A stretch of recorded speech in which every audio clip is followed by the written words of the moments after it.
परिंदों की ज़बान सीखना नहीं आसान, नौजवान ने कर दिखाया कमाल, कौवे से बातचीत करने का गुर सीख लिया। कराची के शहरी मोहसिन राठौर ने कौवे की ज़बान सीखकर सबको हैरान कर दिया। कौवे की आवाज़ निकालकर इनसे बातें करता है और इन्हें बुलाता है।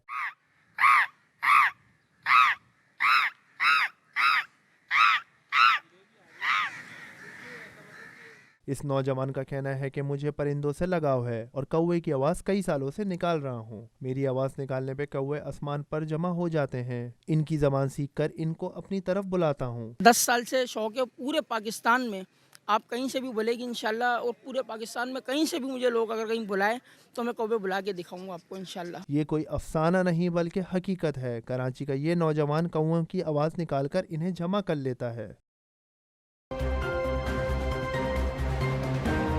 News.